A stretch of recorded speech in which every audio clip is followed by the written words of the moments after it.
It's time now for another business summary, and Yuka Huaye joins me here in the studio. And Yuka, we're starting with Renault announcing dismal results for 2020.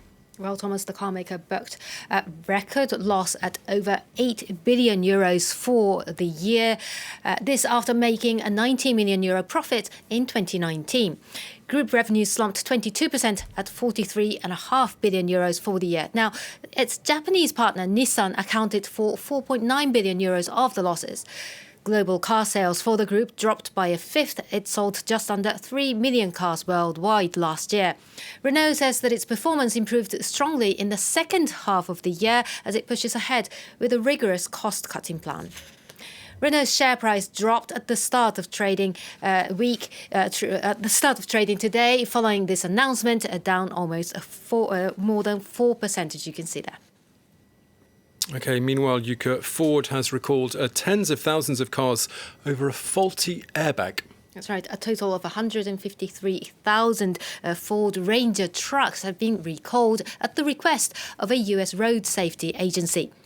The measure applies to older models made from 2004 to 2006. Ford says that some of them may have had faulty Takata airbag modules installed during repairs. More than 42 million cars have been recalled due to exploding airbags made by Takata, which led to the collapse of the Japanese company in 2017. OK, turning to Australia now. Talks are continuing between the government in Canberra and Facebook over a controversial new law. That's right. High-level talks were held this Friday, a day after Facebook blocked Australian users from sharing or viewing news on its platform. The blackout was in response to a controversial bill that would force the social media giant, as well as Google, to pay media organisations for content linked to their platforms. Australia's Prime Minister insists the government won't back down on the proposed law that's being debated in Parliament. Let's take a listen. I would just say to Facebook, this is Australia. You want to do business here? You work according to our rules. And that's a reasonable proposition. We're happy to listen to them on the technical issues of this, just like we listened to Google and came to a sensible arrangement. But the idea of shutting down the sort of sites they did yesterday as some sort of threat, well, I know how Australians react to that. And I thought that was not a good move on their part. And they should move quickly past that, come back to the table, and we'll sort it out. That was the Australian Prime Minister speaking a little earlier. Let's move on now to look at the day's trading action, Yuka. Well, here in Europe, main stock indices opened in positive territory. As you can see there, this after Wall Street shares dropped following disappointing unemployment data. Earlier in the day, it was a mixed picture in Asia, with Tokyo's Nikkei dropping following a strong week this Friday. OK, moving on. US lawmakers have grilled key actors in the recent GameStop frenzy. That's in Congress. That's right. Well, it's that bizarre story involving this high street game store. The hedge fund managers, a Reddit influencer and the head of a mobile trading platform answered a barrage of questions from US House members via video link. The congressional hearing lasted more than 5 hours, with lawmakers wanting to know what was behind the dramatic rise and fall of GameStop's share price in late January. Camille Nederlek has the story.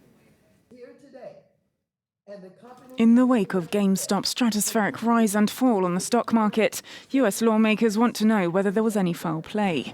In January, a popular trading platform, Robinhood, used by everyday investors, placed limits on trading after GameStop shares skyrocketed almost 2,000% in 2 weeks. Investors on Reddit had bought shares en masse, driving GameStop stock upwards and hurting hedge funds who had bet on the company dropping in value. Lawmakers worry that Robinhood had collaborated with those institutions to halt trading, something the CEO denies. They fear a conflict of interest, as some hedge funds had indirectly invested in the app. Robinhood Securities put the restrictions in place in an effort to meet increased regulatory deposit requirements, not to help hedge funds. We don't answer to hedge funds. After the restrictions came in, the share price fell, resulting in Robinhood's customers losing money, but capping the losses of hedge funds. Also questioned was a prominent Reddit user who denied manipulating the markets. Social media platforms like Reddit, YouTube, and Twitter are leveling the playing field. The idea that I use social media to promote GameStop stock to unwitting investors and influence the market is preposterous. Many other Redditors have celebrated the ability of individual investors to band together to inflict massive losses on hedge funds, a potentially game-changing newfound power.